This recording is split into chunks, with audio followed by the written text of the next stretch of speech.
Welcome to the Circuit of Success Podcast. The Circuit of Success Podcast. With your host, Brett Gilliland. Brett Gilliland, Visionary Wealth Advisory.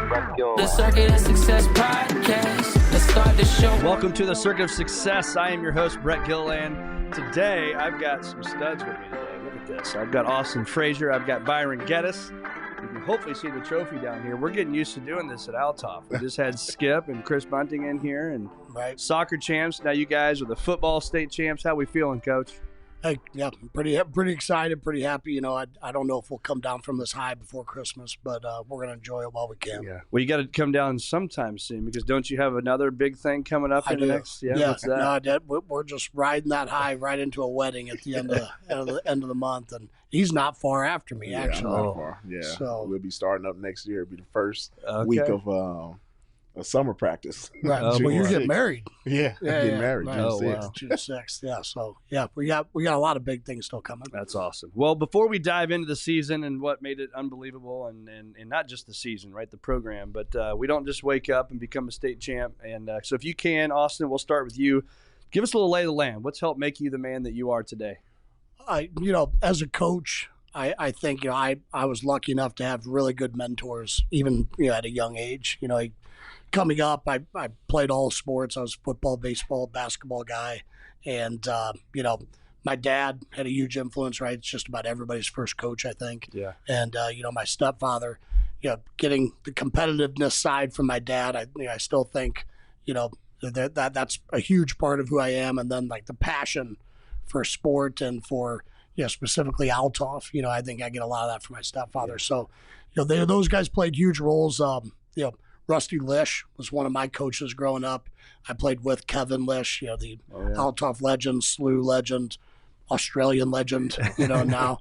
So he had a big impact on me at a young age, just, the tenacity that you're supposed to play with, in regardless of what sport it is.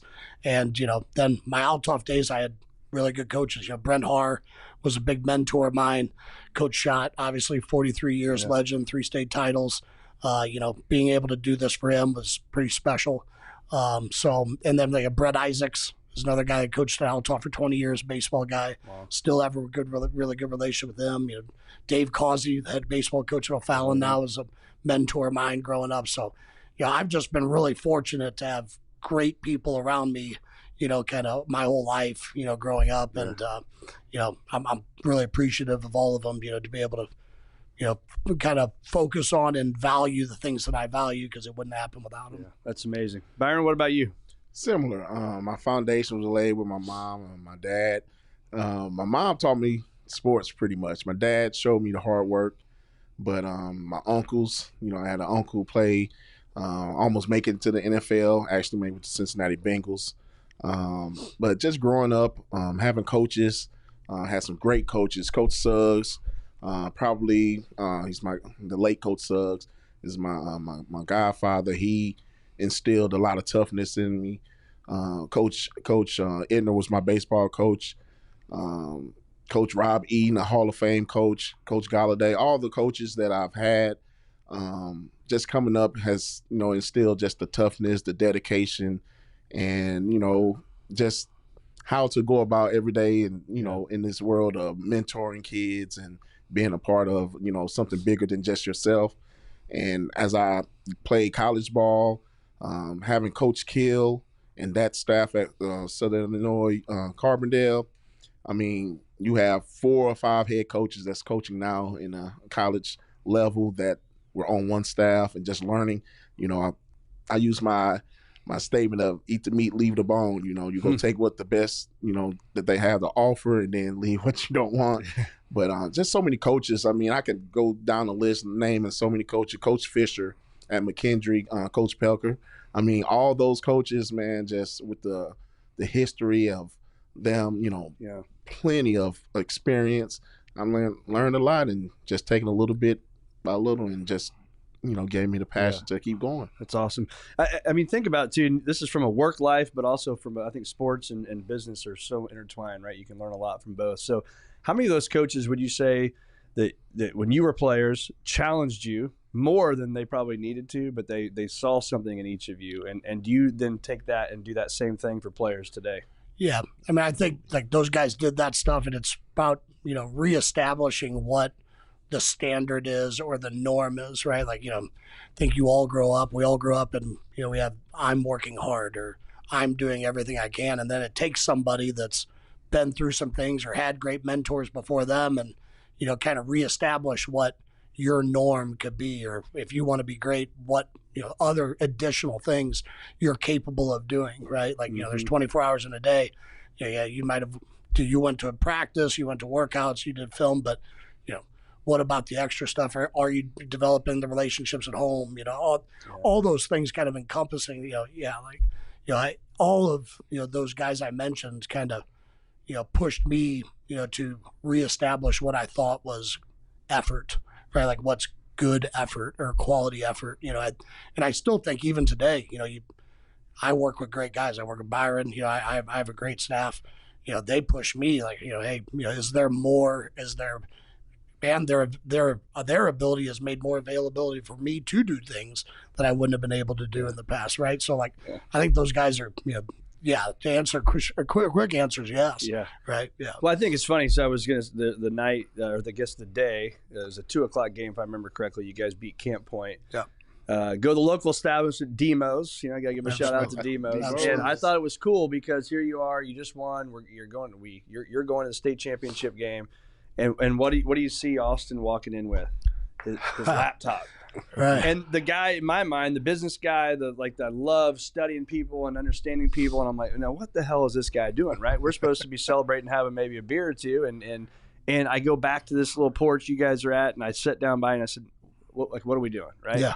And you're giving film to the other team. But I love that about that. So is that something just you're born with, do you think? Or is that something that you guys are just – you just got to do it, obviously, to be successful. Were you born with that?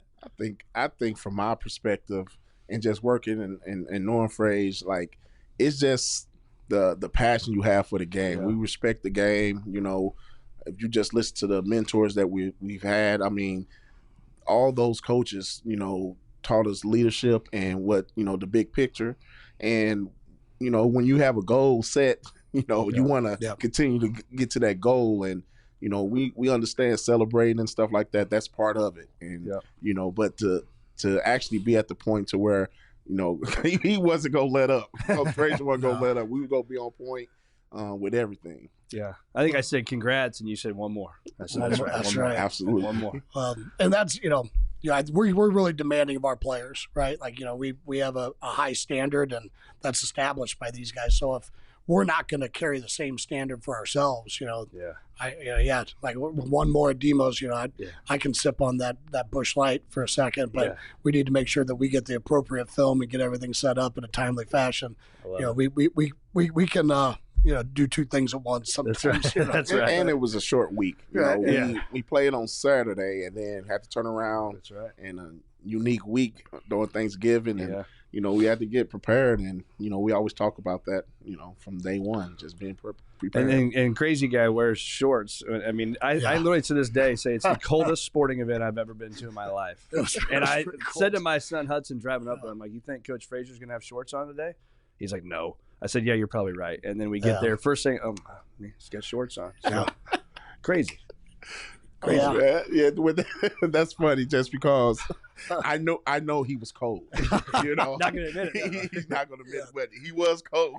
The first half was a little chilly when the snow started billowing down. Yeah. But that goes back. Mentor Brent Haar was our defense coordinator when I was in high school, and he said, if you start the season in shorts, you end in shorts. And it became this macho thing. So when I started coaching, I said, I'm going to do that. I'm going to carry that on. And I'm 38. I'm thinking I got a little more left in me, but I don't think it's a career decision. I mean, if we're in negative temperature, snow billowing, we might add a little more fabric. I think somebody texted me. They said on the TV that day it was 4 degrees was the what it felt like outside was 4 degrees. I'm like, dang, it was cold. So. Here's what I'd like to do is let's go back. Obviously, you played at Althoff. I think dad, brothers, cousins. I mean, you are Althoff through and through. But go back to that. What was it? Maybe July of 2020, I think, is right when you get hired. Is that the right month? Yeah, it was COVID. That COVID year when we we're out and then came back. So we had a spring season. Okay, it was my first year. So you get hired in 2020.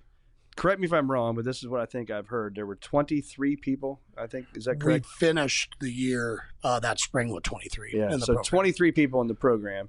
And That's now correct. 4 short years later, probably felt like a lifetime sometimes, but state champs. So talk to us about that 2020 to today.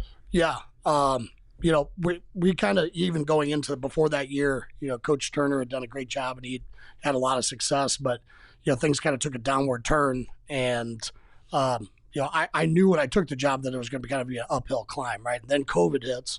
We haven't, kind of our lowest enrollment point at Althoff at that point, and it's progressively gotten a lot better since then. But, we knew we were going to have a struggle, not to mention the struggles that you had just dealing with running a football team during COVID, that was a whole nother thing. So, it starts there with establishing and reestablishing kind of the culture that I believed in, that I was a part of as a player, and being consistent, right? Like, or with our messaging, like, look, this is a special place, right? The foundation has been laid by great coaches and great players and great men and great women, that are Crusaders. And, there's no reason that we can't get back to that place.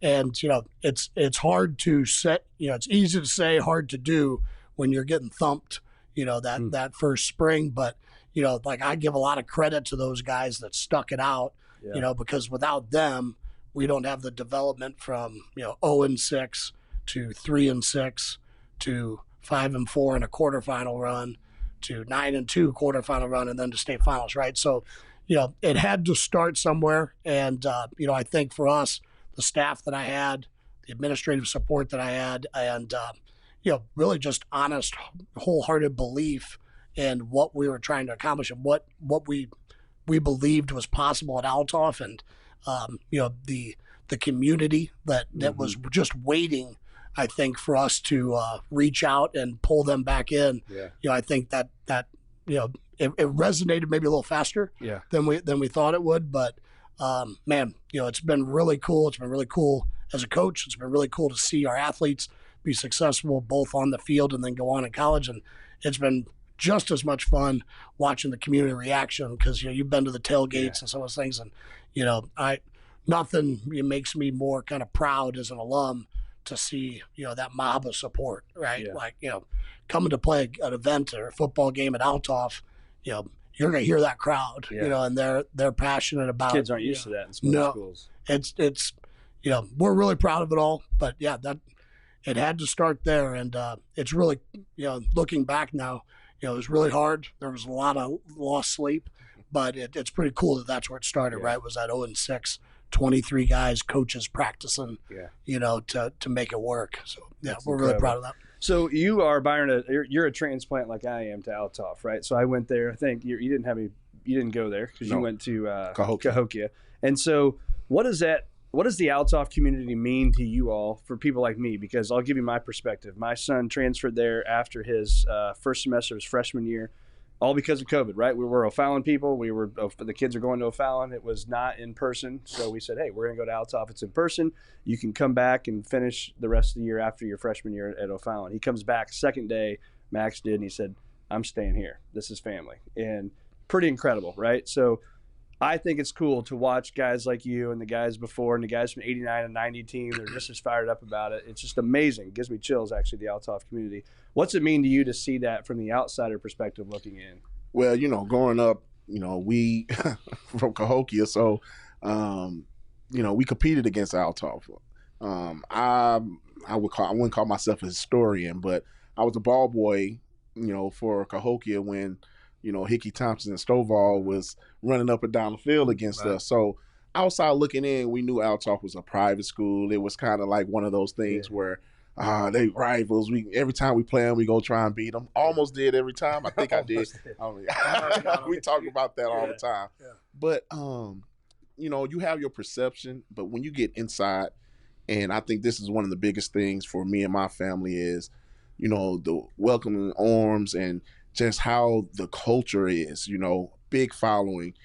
And we're not talking about just the 2000s. We talking about, people that played in the first state championship game and, just seeing those people at the game and the alums and, the Crusader gear and, the stories you hear. And I mean, the culture is amazing. And, I've coached a lot of places and been a lot of places, but when you have a culture that's strong, like, and to hear the story, like he told me that story about the 23 players, and I couldn't believe that, but to see where the program is now and knowing where it was before has been amazing to me, and the buy-in that not only that, I mean, you got administrators, the teachers are at the games, they know who you are, and, I've been at different programs where that's not the case. Yep. And to see that, it's amazing. It's amazing. Yeah. Well, it's cool because, we did the, my son Drew was on the state championship soccer team. We did the parade and did the whole celebration, all that stuff at Heritage Hall. And you look over to the back right of the team and, there's all the football coaches. I'm like, this is a soccer deal. Football players don't like soccer, guys, right? But they're here, right? But it's the same thing. You go to a basketball game last night. I'm sure half the staff and administrators are there. Yeah. No, we Althoff is a unique place. I talk about football, the relationship between the football and the soccer guys all the time. Skip is our principal, and he does a great job, both as administrator as a coach. But I bet there's not another place in the state where the football team and the soccer team practice on the same field at the same time, together in the same space, right? And we have no issues whatsoever, right? And we're as much supportive of them as they're supportive of us, and over the years, you always hear that there's always animosity between soccer and football programs. And it's like, that just doesn't happen here. Like we're about celebrating the success of everybody here, and, luckily we're at Althoff and we've been able to do a whole bunch of that lately, right? That's right. And that positivity, I think, flows through the school, Absolutely. right? Like, success breeds success, Yes, right? It does. Don't think that we weren't paying attention to that, that run that the girls team made in the spring and the boy, they faced adversity. I was talking to the coaches throughout the process. So was all of our guys, and our kids were talking to each other, right? So that's what makes it all the more special when we do this thing, right? Because it's not just our team. It is the school. It is the community. It is the city. Yeah. And, I think when you look at it that way, like that's when, you get the goosebumps and you get the chills because it's a lot bigger than just like one little group. It's a school. It's a family, right? Like you said before. Incredible. Let's talk about the motto, stack your brick. Yeah. Where'd that come from? Yeah. So, that has a long story. You got time. Well, again, Coach Gettis was brick by brick over at O'Fallon before I got him, so we had that kind of in common. But so that actually starts at a long time ago at Modern Day High School. Okay.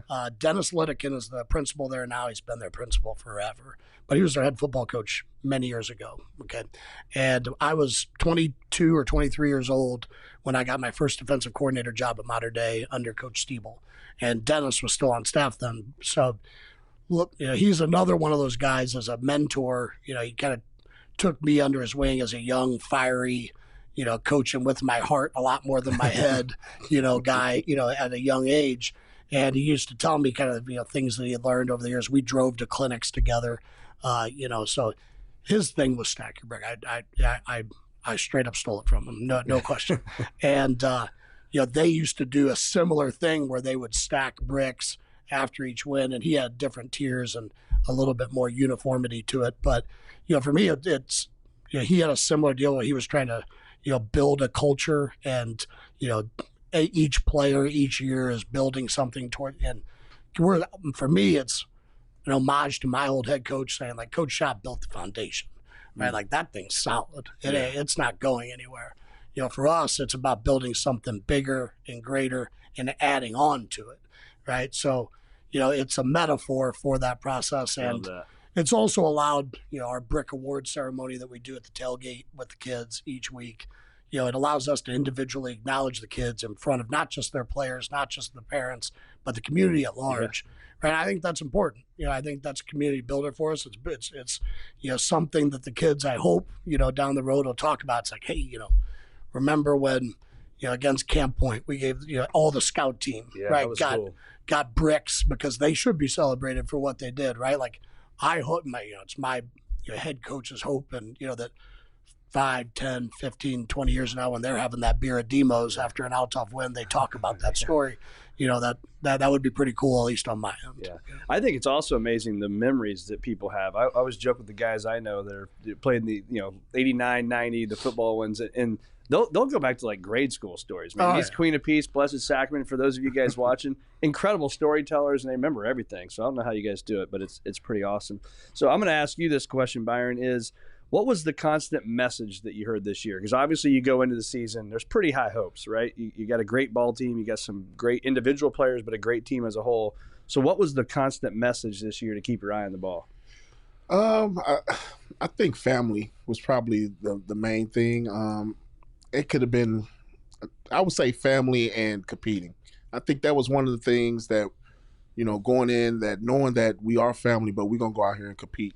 I mean, the summer practices was high intense, and Coach Frazier challenged us. We challenged them. The defense, offense, the guys bought into first being a family and understand that we have a bar. We go keep it at that bar and let's compete. Yeah. And I think it's when you approach it as a family, and it's going to be some people that have to sacrifice. It's going to be other people that step up. It's going to be one game, it may be your game.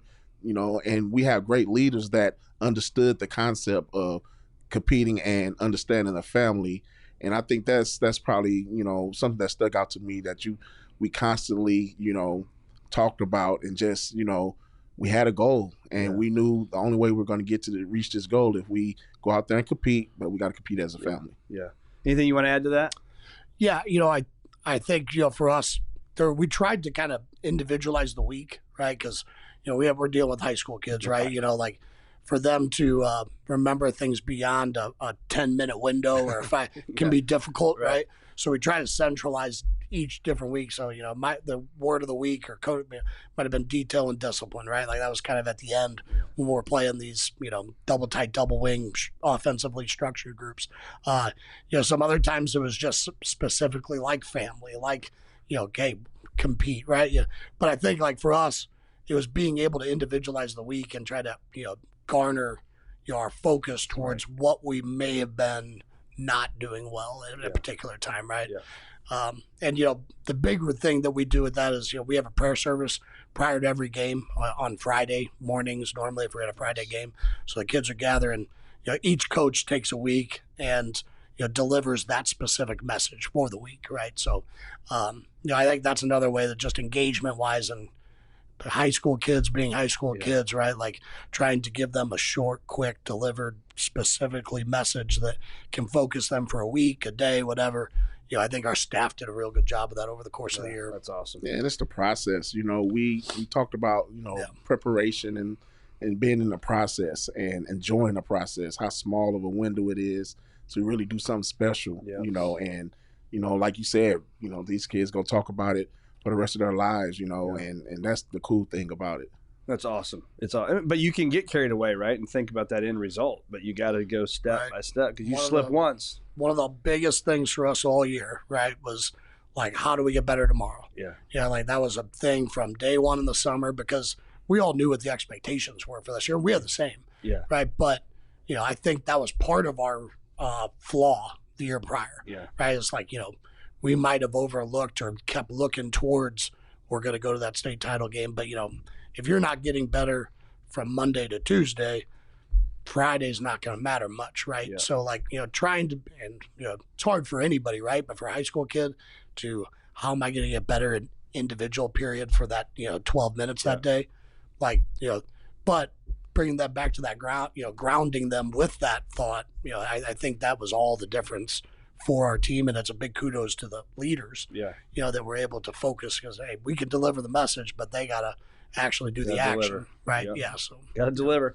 Talk about adversity. So it's some would say there's not a lot of adversity when you're undefeated for the year, but there is. So kind of tell us, the fan listening to this right now, where was maybe the biggest piece of adversity you guys went through during the season that maybe was the turning point to where you thought, okay, obviously we're not going to think, okay, this is over, we got this thing won. But was there a turning point where there was a lot of adversity?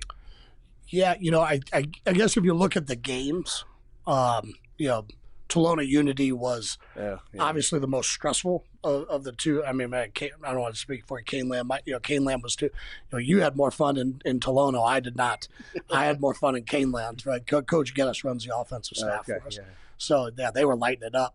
It's like it would have been nice if you didn't score so quick, maybe. Yeah, exactly.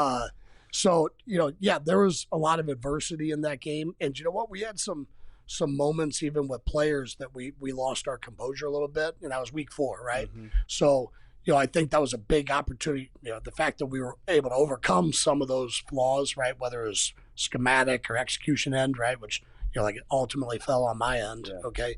Or it was, but with that said, being able to overcome them in the end and win, I think paid huge dividends later in the year when if we were in any type of adversity or a close game, even if it was early, at times, we had been there. Yeah. Right. We had been there as a group. And you wanted the buzzer. Right. Yeah. Right. Yeah. 2-point conversion. Yeah. 2-point conversion. But you can't win at the buzzer. So, and then the Caneland one, right, where, Dier's out, right, reigning player of the year, ends up 2-time player of the year, is out of the game. Right. And we're up against a really good 6A opponent from north of Chicago. Right. There's a lot of, that was supposed to be maybe, with them and East, maybe with a couple of Tolona, one of the best teams on our schedule, right? Correct. And for us to come out of that, without Dier too, I think, again, kind of solidified everything that we've been selling culturally, right? And so those are probably the two big, if we're talking about adversity in games, those are the two big ones. Yeah. And I think that was your biggest win of the year personally, as a non-football guy. Which one? When Dier was out, the Caneland game. Yeah. I mean, I think you get your guy out, right, who was just a beast all year long, and now he's out. I think that tells the rest of the team, hey, we can do this. Oh yeah, absolutely. The Caneland game was probably one of the biggest steps because Stevie Brown, that was his career day. Yeah. And you talking about 2 sophomores that had to step up, and you used to having a player back there that can make things happen, and but Stevie and all the rest of the offensive guys, they gelled together and said, we're gonna do this. And I think seeing that happen and watching it happen, you can see that then the team was like, okay, we got this, and it helped Dier too, because he was over there coaching, but it helped him too because he at the beginning of the year he said, man, I'm just excited because it feel like I don't have to do everything because we have some talent. And that's the cool thing to see that. And I would say more so for adversity is the outside noise. Being able to keep the outside noise out, and a lot of times with good teams and teams that have goals of reaching, state champion type, level, you always have outside noise. Whether that's coming from social media or newspapers or whatever. Media, right? The kids on, social media, and you got other kids talking about all this and that, and that could adults. Destroy adults, and that could destroy a team faster than anything, but just this group, the staff and everybody, I mean, it was an awesome way to see how we, just kept gelling together and kept the outside noise out. Talk about what I would call I'm saying this, you guys did not say this, so if it makes these kids mad, I apologize. But what I would call the big 3, right? You got Dier, you got Jason, you got Charleston. We can add a bunch of other players, stud players, right? But these are the 3 biggest ones going to the biggest schools. You got Boston College, you got Mizzou, you got Oregon. Coast to coast. Coast to coast. I didn't think about that. That's pretty cool. So when you think about that, what can you learn from a leadership standpoint, again, that I can take back to an investment firm, that you can take to a coaching team? That how do we keep those guys on the same page to where one guy's not like, I'm the man, screw the rest of you? Yeah, I think it comes down to kind of work ethic, right? Because our 3 best, our most talented players, right? As seniors, our 3 most talented seniors, leadership council guys, they were the hardest workers. So when the most talented is the hardest worker in the room, it kind of sets the culture for the entirety of the program, right? It's a lot easier for me to get on, the developing sophomore, right? Because of, he's jogging to tackling period, right? Or whatever. When, the first one into the drill is the Mizzou bound or the Boston College bound or the Oregon bound, right? So like I think that's for me, there's a lot of reasons that we were good, but when your best players are your hardest workers, that's leading by example. Oh yeah, that's directly contributes to success. Yeah. Right. So that would be kind of the thing with them. Now, getting them to be those people, part of it, like it was ingrained in them. Yeah. Right. And then telling them that, like, hey, if you do this, this will be the impact, right? And their awareness and how serious they took it's kudos to them. Well, I think that's a big thing. We're going to give a plug to our man, Ben McLaughlin over here. That's right. And so Ben, if those of you that follow Althoff stuff, you saw these really cool videos all season long. Those were done by him. So we had Ben come up today and do this video stuff with us. So we're excited to have him. But one of the things that he told me today that I thought was cool, I said, what did you learn? Or some question we were talking about. And he said what he thought was cool, like just take Dier, for example, at practice. He said all summer long, you would practice and you weren't running to try to score a touchdown. It was like, hey, you're trying to get to this spot. This thing's open. Get through it. The drill's done. He said what he learned was Dier would continue running to the end zone, do his thing, right, like he always does when he crosses, and then run back. Yep. You don't have to do that. No. Right? Those are the little things that matter, right? Yeah, and that's the thing I talk about with all, you want to even say the big three, but all the guys is, after practice, we didn't make them run. Like Coach Gibson, DB coach, shout out Greg. Yeah. He didn't ask if he just said, hey, I'm gonna stay up and go condition. Like anybody want to stay, and those guys would stay and run. And it was cool to see that. And I tell people all the time, man, you guys get to see the product on Friday and Saturday, but the Monday through Thursday practice, these guys are getting after it. And Dier is, they talk about him on Friday and Saturday, but to see him practice is what was so impressive for me. Yeah. To see Char go out there and go both ways. I would say he's the most competitive out of all because he's on offense and defense. Yeah, so it's true. But to see Jason and all those guys collectively like just get after it and, practice hard and go through the details and stuff like that, it was amazing for me. And I got to think as a coaching staff, it helps. I always loved watching Jason on defense. He would get in those guys, man. He would be yelling. I mean, he was very, he was getting after him, which I thought was awesome. So that's a great leadership point. Yeah, no, I mean, there's no tuning him down or anything. Yeah, no, he's an emotional kid, right? Like, and not in a negative way, right? But like that's somebody who like leaves their heart on the field at all times, and it's a part of his personality. But when you're 6'4", 295, it even looks bigger when it's on the field, right? It does. I mean, I would not want to be messing with that dude. I told Byron after the he broke 3 of my pairs of sunglasses throughout the year coming off the field.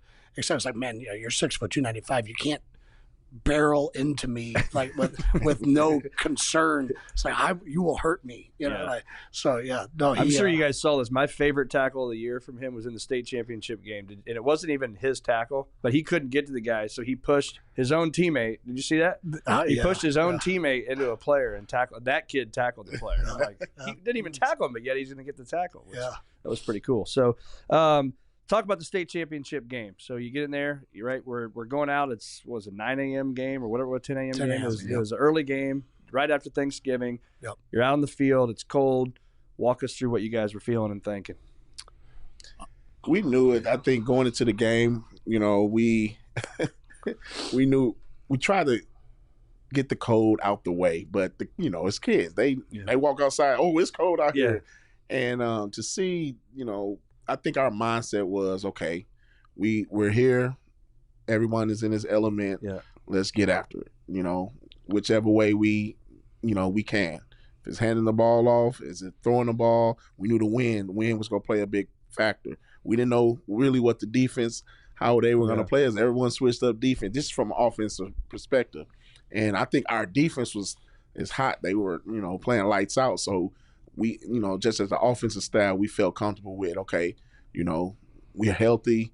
They're going to have trouble, defending all of our guys. And, we had a good old line. So I think our mindset was, let's get rid of this element. We're in the state championship game. I don't care how cold it is, how hot it is, whatever. They're playing the same elements. Let's get after it. Yeah.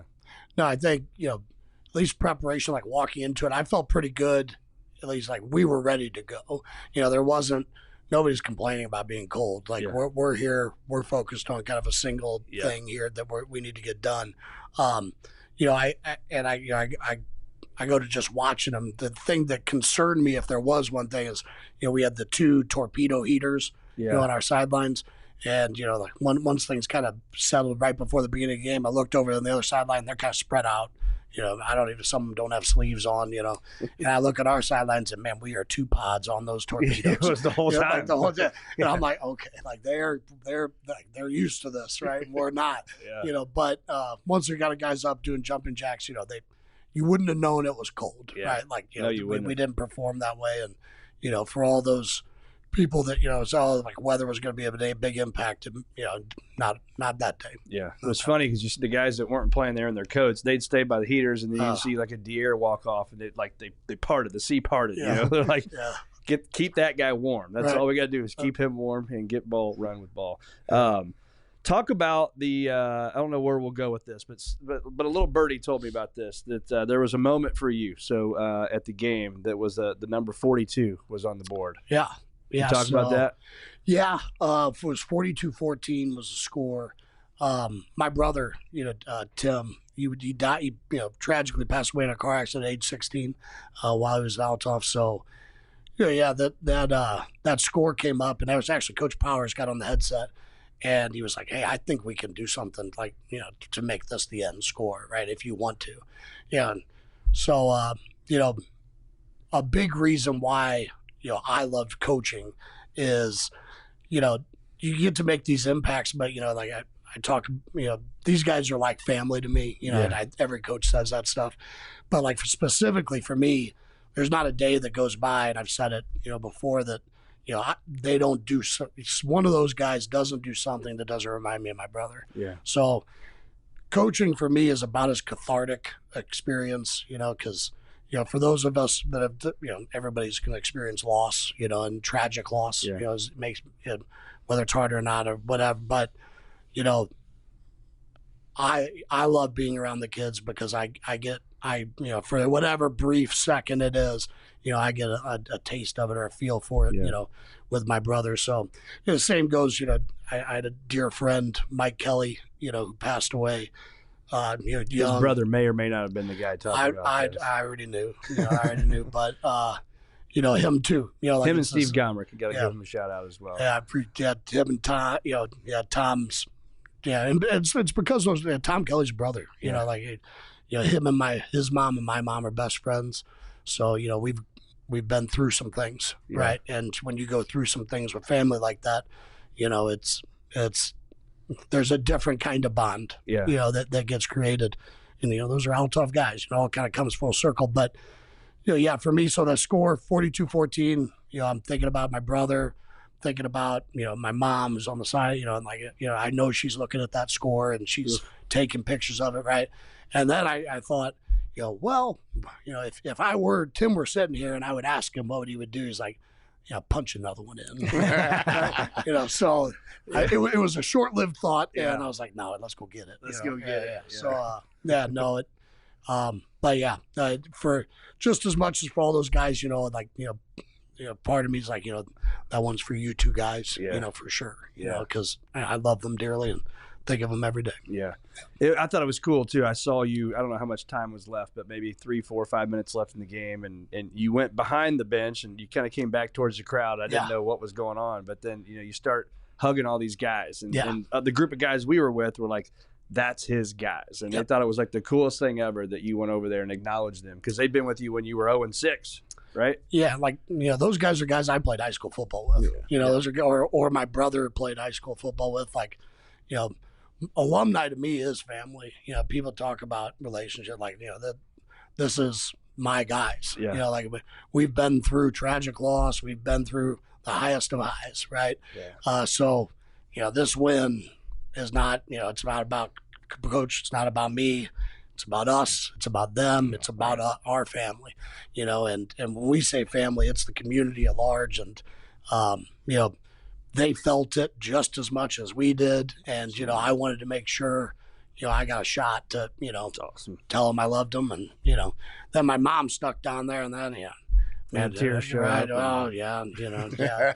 I can see. Watching one of you, I don't know your brothers, but one of the brothers he was pacing the entire game, and Eric, something would happen. He'd That's be going like definitely this Eric. in the crowd, man. That's And it was Eric. so finally I'm like, who is Yeah, that it was dude? definitely Eric.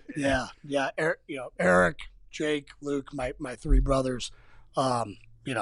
Eric and Jake do a lot with the tailgate. Mike Guion is, Doc Guion. He works, not for, Shane Dillon. There's a lot of guys, but those guys, I think there's 6,000 cheeseburgers cooked. Man, there's it's incredible. so many things that they do involved at the program at a larger scale. They're the lifeblood, right, of everything that we do.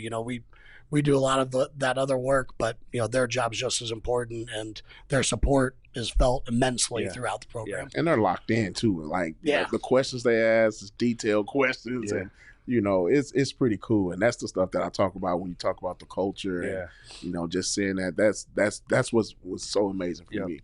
So here's my one of my last questions is, and I wrote it this way because I knew this is how you would be saying this. This is about the kids. This is about the Althoff community. This is about whatever. Yep. So I wrote, Coach Frazier, I know you will talk about what it means for the kids, the school, the community, but what does it mean for you, the kid that grew up in the Althoff program? What does it mean for you personally? And then I want to know what it means for you as well. Yeah. So, when I was a player, I was lucky enough or fortunate enough to start for 3 years. We made it to the semifinals once and lost in the second round and the first round. When we sat around my guys, whether it's guys a year older than me or whatever, it was everybody sits around and talks about, I want to go win state, and we had all those conversations. I've thought about, now that you get time to reflect, I've thought about all those things. And, I've thought about the conversations I had with my brother Tim and Eric, Luke, and Jake as they went through their processes, right?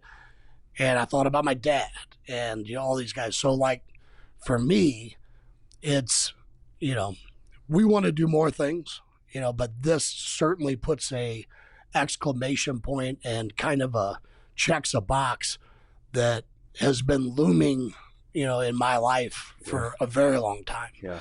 I've been chasing a state title basically since I was 15 years old, and I'm 38, right? In a lot of ways. And, it's not just the trophy. It's not, it's all. The trophy's pretty cool. The trophy's pretty cool. The medal's cool. The ring's going to be cool. But, for me, it's like, it's for all of them. And I know you asked, what's it mean to you? Football's it's never about one person. It's about my family. It's about my Althoff family. It's about the guys that I didn't get to win with. It's about the guys that, were so close, right? It's about the brotherhood. It's about the family. And, for me, that's a crummy answer to your question. No, it's great. For me, that's, it makes me feel good to think of it that way. It's for all the guys that we didn't quite get it done. Yeah. And this one's for us, Yeah. right? It's for all of us. But I think anytime you do something at work that's a big deal, it adds to that belief system, right, that you can do great things. And we'll continue to go forward and do great things. What about you, Coach? You know what? To be honest, man, I didn't think a state championship would validate any of us. I think because of the passion we have for what we do and how we impact so many people, not just people, not just the football, but I have a son. I have, family members to see me go out and coach, see Frazier, same thing with him, all the coaches. I think to see everyone come together and do this, do it for, I personally wanted to really get Coach Frazier a ring. Yeah. Just hearing us, the 23 players and just seeing how he embodies Althoff, and this is what he embodies. It was good for me to see him do that. Yep. He put this team together just as far as in getting their minds right, getting everything together, bringing in coaches. Sometimes you add all those pieces and it doesn't work. But for him to be the leader and help us to stay on task, to stay locked in, it was a great feeling. And just the experience, man, seeing these kids, some may go on and play college football, some may not, but to see them, put the hard work in and get rewarded. Like that is so awesome. I've never won a state championship. I played in baseball, some, World Series in the minor leagues, but, at Carbondale, made it to the Final Four. Never got to experience that in my entire life. And to see these young kids and families and stuff to get to experience that, man, it's another great just experience. Yeah. Well, it's incredible because then when they're our age, man, they're going to be talking about it. You can never take that medal away from them, right? Never. No, and I got to go, I wanted to talk about the staff just a little bit because, we had a lot of pieces from a lot of different places, different cultures, and I'm not going to get into I have 13 coaches. We can talk forever, right? But, like Byron, came from O'Fallon, different culture. Joe Havermill, I'm kind of thinking about the offensive staff right now. Ryan Harrison and Jake Campbell were, kind of the studio. Freddie Edwards is a Granite City guy. Kenny Nance was a teammate of mine, I mean, but like all these guys, and defensive staff, Willie, Tripp, Coach Powers, Coach Gibby, and anybody else, all of the crew, Win, and all the guys. I'm thinking Adam. I've been a part of a lot of staffs, and this staff is the best one. Nobody walked in with an ego. A lot of people had opinions, and they were strongly felt throughout the process. Absolutely, right. But man, I've never been a part of a group of guys that worked so well together for a collective goal and checked any, emotions or, stuff, left it aside, right? Ego stuff on the side and said, like, this is what's best for the collective group. Because I have really talented coaches, and a lot of them could be coordinators or head coaches for sure, and they did this together and were able to do that stuff. And I don't think that happens that often. A lot of coaches sometimes get headstrong and become dictatorish, and like something, it's hard when you're because you want things to go a certain way. But, for me as a head coach to totally wipe my hands on the offensive side of the ball and let Byron lead those guys and let me do administrative stuff and work with the defensive staff more, man, like that just doesn't get to happen that often, right? And, so like for me, thinking about like winning, all those things, like I couldn't be more like proud and appreciative of where our staff is and where they got to, because it was a special group. Yeah. It really was. Well, on behalf of the Althoff community, man, it was fun watching you guys, and it's I love standing out there by the concession stand. And to your point, that group of guys, the Fry Daddies, will give them a little shout Absolutely. out. All those guys, they make the best hamburgers in the world, and Absolutely. then they'll pull out these tomahawk steaks. They got all sorts of stuff going on out there. Get them It's a fish amazing. fryer there. It's incredible. It's incredible. But I think what that does for the culture, right? You look in the grandstands, it's packed. I would walk through the grandstands. So IHSA, I still bought my ticket. I'd come around back, but there wasn't a place to sit, right? And then you come out here and there's 150 people out there. Then you get people at the parking lot, right? All the stuff. And I brought a buddy that's got a son that is a freshman at Althoff who had never been to that stuff before, and we're standing out there, and he's like, "This is pretty freaking cool." Oh, yeah, I'm like, absolutely. It is cool, man. Yeah. So I think the ripple effect for what you guys did for the Althoff community is awesome. So hats off to you guys, man, and thanks for being on the Circuit of Success. It was a lot of fun. No, I appreciate it. Thank you for having us.